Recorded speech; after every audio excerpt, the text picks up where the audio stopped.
I'm Catherine. I have a child and a husband named John.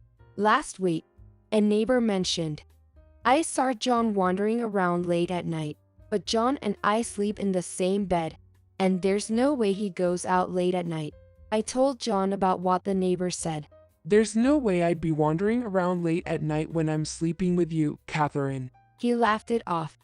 I too thought it must have been a mistake by the neighbor. Considering it was late at night, it must have been dark outside, making it easy to mistake someone else for him.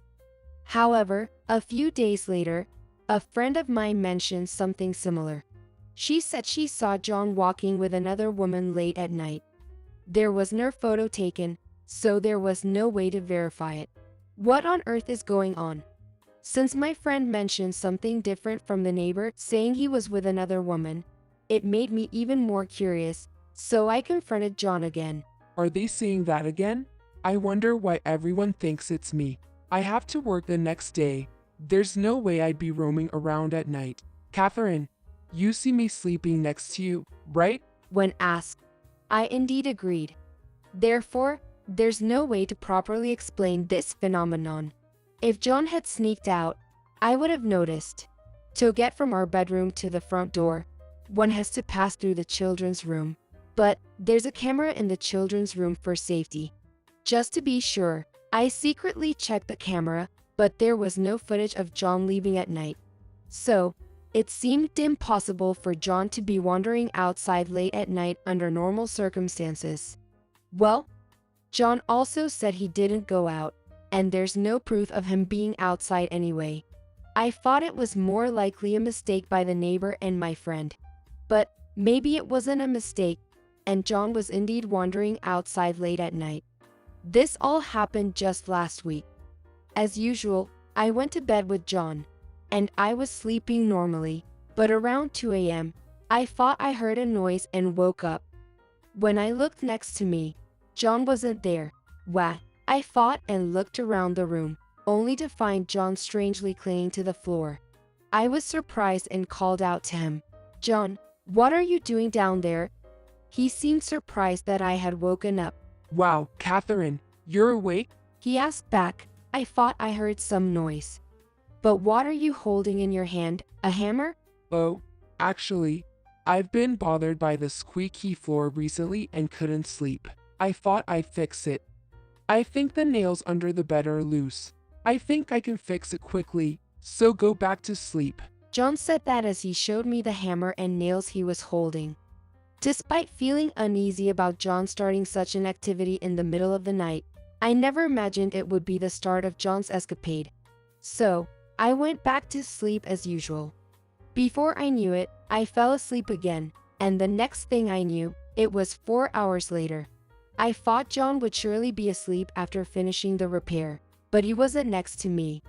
Moreover, there was no sign of anyone under the bed and it was completely silent, making me wonder. A little scared, I cautiously peeked under the bed. But John wasn't there. Instead, there was a large hole. That's when I finally understood. John wasn't fixing the floor.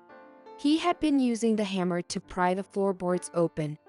I think he must have done this several times at the same spot, because the hole was neatly made, and I could clearly see the living room on the first floor. Thinking back to when John had nails in his hand, it must have been after he had removed the floorboards. The truth is, John is a carpenter, and this house was also built by him. So, I think he was making this secret door without telling me. Considering that was horrifying, and I couldn't trust John anymore. It seems he set up a ladder under the hole after making sure I went to the bedroom. When I looked into the hole, there was a ladder placed there. I thought it was a highly planned act. This proved that my husband had indeed been escaping from the house to wander outside at night. Still, it's unbelievable. We moved into this house about a year ago. Before that, we were living in a rented apartment. I had always dreamed of owning our dream home, but to think it had such a mechanism. Just knowing there were things about the house I lived in that I didn't know was scary enough. Moreover, thinking about what John had been doing is even more terrifying. John came back about an hour after I found the hole. I went back to the bed and pretended to be asleep. My head was in turmoil, and I was too scared to hear the truth from John. But of course, I wasn't doing nothing. I then hired a detective agency to investigate John. I thought it would be too difficult and overwhelming to investigate on my own. I planned to organize my feelings until the investigation results come out.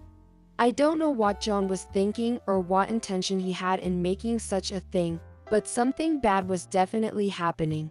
Keeping it a secret from me as wife can't be good. So, without any strange expectations, I tried to stay strong and waited for the results. But having to act normally around John in the meantime was the hardest part of all. John came back through the hole in the bed very quietly, thinking I was asleep. Then he entered the bed as if nothing happened. He then seemed to fall asleep, but I was too scared to sleep, and I've been suffering from sleep deprivation. Just the day before, John went out through the floor again. Thankfully, I would have a meeting with the detective the day after. So, I would probably know who John has been meeting by then. After hearing the results, I truly felt it was a good decision to hire the detective right away. Initially, I was naturally shocked when I heard the investigation results from the detective. It's not normal for a husband to sneak out from beneath the floor, so I was somewhat prepared. Sure enough, it seems John was meeting a woman at midnight. In short, it looks like he was having an affair. The detective I hired was very efficient and had already identified the woman. However, I couldn't figure out how she and John were connected. She didn't seem to be someone from his company or a former friend. Naturally, it was a name I had never heard before. So, I developed a hypothesis that they must have met through some kind of device. But it was clear she was John's affair partner. They would meet at midnight and enter her house together. Then, about 2 or 3 hours later, only John would leave her house and come back to ours. At that time, it was just circumstantial evidence of John meeting this woman at midnight, and I didn't know what they were actually doing. But that was enough for me to understand. I heard the story from the detective and got a photo of John and the woman together. That night, I decided to confirm the truth with John. For that, I went to the bedroom earlier than usual. John, seeing me do this, predictably followed. If you're going to bed this early, maybe I should hit the hay too. I had anticipated that if I went to bed early, it would give my husband more time to meet his affair partner. So, I confronted him. Going to see her again tonight? Her? Who are you talking about? John clearly became flustered and tried to dodge the question, his eyes darting around. I looked him straight in the eyes and said, "You've been going down from the floorboards to the living room and then outside, haven't you? Do you think I don't know anything? Shall I mention the name of the woman you've been meeting?" I really don't understand what you're talking about. Catherine, what's gotten into you all of a sudden? Did you have some weird dream or something? John said this while trying to laugh it off as he started to sweat. I thought it was time for one more push. In fact, I even know where her house is. How about I come along with you tonight? Hearing this, John seemed to finally give in. How much do you know? He asked. I only had a photo of John and the woman together, and I didn't really know the nature of their relationship, but I decided it was better to bluff. How much? I know everything, but I want to hear it straight from you, I told him. John was silent for a while before he began to speak. I met her 2 years ago. Initially, we were just gaming buddies. We got to know each other online and became close. Come to think of it, you were playing online games every night around that time. Yo, that's right. Initially, I was satisfied just playing games like that, but gradually, I started wanting to meet her. She said she felt the same way. When I asked for her address, it turned out she lived within a meeting distance. So, you've been meeting her for 2 years then? Yo, that's right. You chose this place for a dream home because it was close to her house, didn't you? Yo, that's correct. But I never intended to divorce you, Catherine. And you made a secret door in her house's floor. But you're saying you weren't serious about her? It wasn't like that. You and our child are the most important to me, Catherine. That's exactly why I thought it would be terrible if you found out. So, I made the door in a place where it wouldn't be found. You didn't notice it until now, did you? Learning everything, I was utterly dumbfounded. I simply couldn't understand his feelings. Isn't it strange to be assigning ranks like first and second when you're married?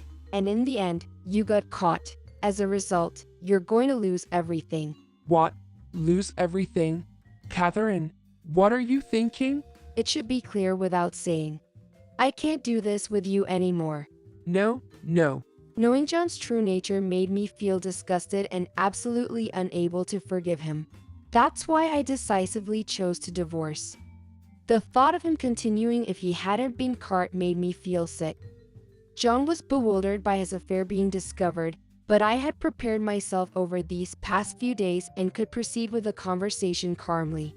You think this is justified, don't you? You have no right to deny it. The divorce papers are already prepared. So, sign them now. Can't you reconsider? At least, let's make time to talk it over. It's too much to just divorce like this. Please. I don't want to lose my family.